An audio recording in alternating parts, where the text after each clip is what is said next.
Hello hello, on se retrouve aujourd'hui pour un tout nouveau format de vidéo et on va commencer par des questions qui reviennent tellement souvent que j'ai décidé de vous faire une FAQ sur la chirurgie bariatrique. Donc je vous ai demandé de me poser plusieurs questions que vous aviez concernant la chirurgie et je vais prendre le temps de répondre à tout ça. Comment se passent les procédures à suivre, par quoi commencer? Donc il faut savoir que moi j'ai commencé mes démarches en 2024. En septembre j'ai appelé pour prendre rendez-vous au CHU de Nantes avec ma chirurgienne. J'ai pris la décision de me faire opérer. Je n'ai pas pris contact avec mon médecin traitant, j'ai directement appelé le CHU de Nantes et on m'a posé un rendez-vous tout de suite avec la chirurgienne. En octobre, j'ai eu mon tout premier rendez-vous avec la chirurgienne pour lancer le parcours. Et ensuite, il a fallu que je prenne des rendez-vous en amont avec un psychologue, avec une endocrinologue, un cardiologue et un pneumologue, parce qu'il y a plusieurs tests à faire tout au long de la chirurgie, enfin avant chirurgie. Donc j'ai pris tous ces rendez-vous-là. Pneumologue, on a fait un test d'apnée du sommeil, il n'y avait rien. Cardiologue, tout était ok. Ensuite l'endocrinologue, j'ai pas pris le rendez-vous par moi-même, c'est directement le CHU en fait qui nous renvoie directement vers l'endocrinologue, donc là de l'hôpital Laennec de Nantes.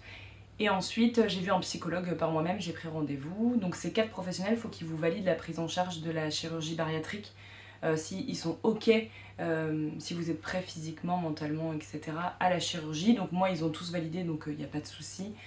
Il y a eu aussi un hôpital de jour pendant mon parcours où on a vu des kinés, enfin on a vu plein de professionnels de santé pour vraiment nous donner la différence entre la sleeve, le bypass, savoir les choix potentiels, parce qu'il y a des choses qui sont compatibles ou non. Si vous avez des reflux, vous ne pourrez pas faire de sleeve, enfin voilà, il y a plein de choses à prendre en compte. C'est un parcours qui dure un petit peu de temps, alors moi j'avoue que ça a été très vite puisque étant à mon compte, j'étais facilement disponible pour les rendez-vous. Donc mon parcours a commencé en octobre 2024 et je me suis fait opérer en octobre 2025.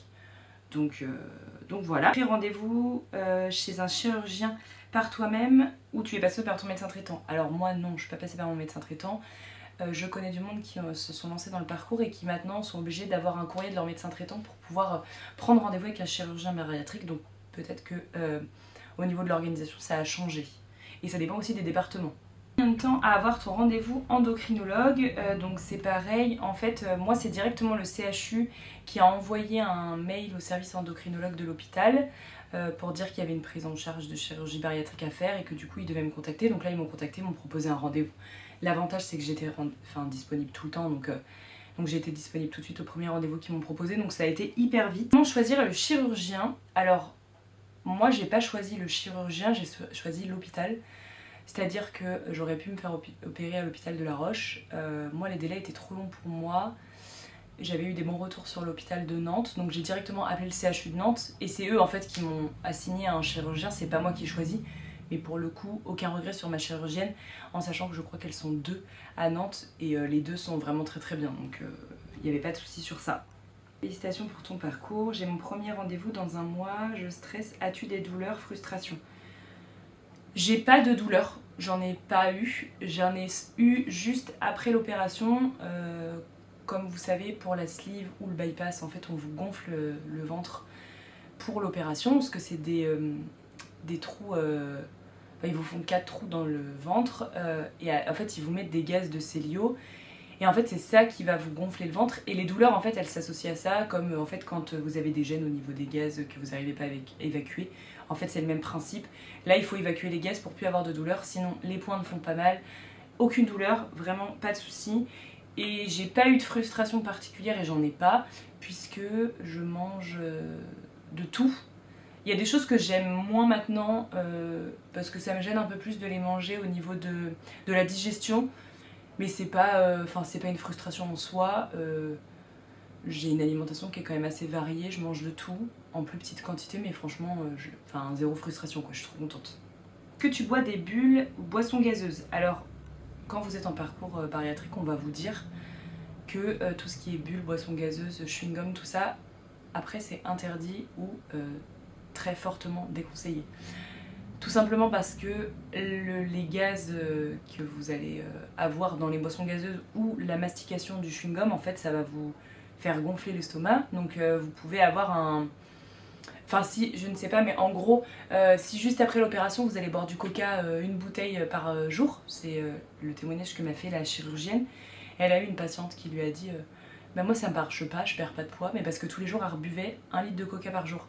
Pas forcément, l'estomac il regonfle, donc du coup ça marche pas en fait, il n'y a pas de perte de poids, tout ça.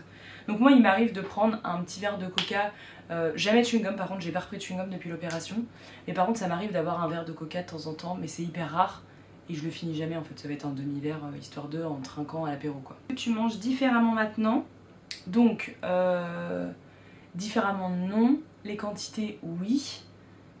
En fait dans ce qui est différent maintenant, c'est que lors des repas, je vais manger mon plat et 1 heure après je vais manger mon dessert. C'est ça qui va changer. En fait quand vous êtes en chirurgie bariatrique, on va souvent vous le dire, mais vous allez manger fractionné. C'est-à-dire que vous allez manger votre plat, 1 heure après votre dessert. Après vous remangerez un goûter et pareil le repas du soir. En fait je vais manger je sais pas à 20 h et à 21 h 30 je vais prendre mon dessert. C'est ça qui a changé, mais sinon au niveau de l'alimentation, il n'y a rien qui a changé pour moi quoi. Ton objectif en termes de perte de poids, alors ça c'est une grosse question qui revient tout le temps. Je suis partie d'un poids de départ à 124 kg pour 1m71, donc j'avais une IMC de 42 je crois, un truc comme ça. Et moi, mon objectif de cette opération, c'était d'arriver au moins à 90 kg. Et il faut savoir que quand on fait le rendez-vous, elles font un estimatif, en fait, elles vous disent avec votre poids, votre taille et tout, votre âge. Moi, on m'avait dit, on vous estime que vous pèserez, votre poids de forme, il sera à 85 kg. Parce qu'on vous dit toujours, vous allez perdre du poids après l'opération, vous allez descendre, et vous allez remonter, il va y avoir un poids de stagnation, et c'est là souvent votre poids de stagnation, c'est là que ce sera votre poids définitif. Sauf si vous faites pas attention et que vous refaites n'importe quoi après quoi. Et donc moi je m'étais dit 90 kg, on est déjà énorme puisque je voulais déjà en fait baisser la barre des 100 kg. Et 90 kg pour moi ça restait énorme puisque ça faisait une perte de poids de 34 kg. Donc c'était déjà largement suffisant. À l'heure d'aujourd'hui j'ai perdu beaucoup plus que ça. On me demande tout le temps qu'est-ce que j'ai fait de plus. Rien si ce n'est que je suis inscrite à la salle de sport, je vais courir plusieurs fois. Et je fais attention à ce que je mange. Oui et non, mais au niveau des quantités, forcément, c'est réduit. Et donc, à l'heure d'aujourd'hui, je fais 68 kg. Donc, ça a baissé énormément. J'ai perdu 53 kg. Mais là, on arrive un peu dans la stagnation. Souvent, on vous dit que votre poids final, à 18 mois post-op, vous savez le poids que vous allez faire, quoi. Je compte faire une chirurgie réparatrice après. Donc, pour être hyper honnête, à la base, avant l'opération, je m'étais dit, quand je me ferais opérer, je sais que j'aurai la peau qui tombe et tout. Au niveau du ventre, j'avais déjà la peau qui tombait. Et je m'étais dit, c'est obligé, je ferai les bras, les cuisses et le ventre. Là, à l'heure d'aujourd'hui, je ferai pas les bras. Puisque donc j'ai la peau qui tombe, mais clairement, en fait, c'est pas une gêne en soi. Enfin, pour le coup, je sais par quoi je suis passée et j'en suis hyper contente. Donc en fait, je me dis, c'est ma vie, c'est mon parcours, c'est voilà. Donc les bras, je le ferai pas, ça tombe. Mais voilà, j'essaierai de remuscler un petit peu. Alors, comme on dit... la peau qui tombe, on ne peut pas forcément trop remuscler, mais bon voilà. Au niveau des cuisses, peut-être qu'il y aura une prise en charge, mais je sais pas encore, c'est pas forcément acté pour moi de faire une chirurgie au niveau des cuisses. Néanmoins, je ferai quand même une chirurgie réparatrice au niveau abdominoplastie, puisque j'ai vraiment le ventre qui tombe, mais c'est une chirurgie qui sera entièrement prise en charge. On passe devant un médecin conseil, il vérifie tout ça, mais souvent après une chirurgie bariatrique, la prise en charge elle est possible. Mais moi je veux pas trop m'infliger trop de chirurgie, enfin je vois pas l'intérêt.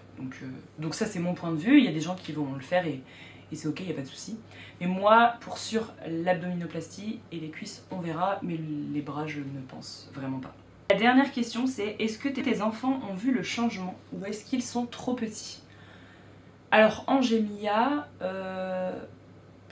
pas forcément. En tout cas, ils en parlent pas. Ils me disent pas, maman, voilà, t'as perdu du poids, tout ça. Rose un petit peu plus. Rose, elle le voit et elle en parle de manière à... forcément, je change ma garde-robe et quand j'essaye mes vêtements d'avant, bah, je rentre pas dedans. Enfin, je rentre dedans, ça c'est sûr.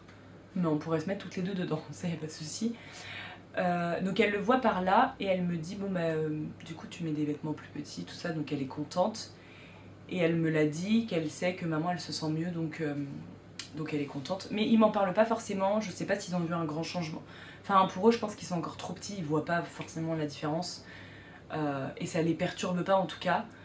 Dans mon entourage, je sais que les gens qui me voient moins souvent ont vite ce côté waouh, ou les gens qui m'ont pas vu depuis l'opération et qui me voient là hyper récemment, et ben ça m'arrive qu'on me dise qu'ils me reconnaissent pas au premier abord. Donc c'est un peu perturbant. Moi pour le coup j'avais eu une question une fois, elle est pas retombée sur la FAQ, mais on m'a demandé est-ce que moi je me reconnais, est-ce que je me sens bien dans mon corps. Il y a des personnes pour qui le changement après l'opération, elle est tellement radicale et qui perdent tellement de poids qu'ils se reconnaissent plus. Parce que c'est vrai que quand on est costaud, le poids ça reste ça nous camoufle en fait, ça reste une carapace, on se cache derrière notre poids, on va mettre des vêtements pas colorés, on va se cacher derrière tout ça, c'est une protection, c'est notre carapace. Et il y a des gens pour qui l'opération c'est trop un choc, il y a eu trop de perte de poids et pour le coup ils ont un suivi psychologique parce que ils se sentent pas bien dans leur peau, ils se retrouvent plus physiquement, mentalement, etc. Et pour le coup, moi pas du tout. La chirurgienne, elle prend bien soin de me demander si j'ai besoin d'un suivi psychologique, tout ça. Et je sais que si j'ai besoin, je peux aller voir un psychologue. Et clairement, moi je me sens hyper bien. Je me suis vue changer. Alors au début, je le voyais pas. Et c'est vrai que c'est dès qu'on prend des photos, prenez des photos avant, prenez des photos à fond. J'en ai pris et je me dis que j'en ai pas pris assez, mais prenez des photos, des vidéos avant. Et juste là, vous verrez la différence et vous direz waouh, ok, j'ai fait ça quoi.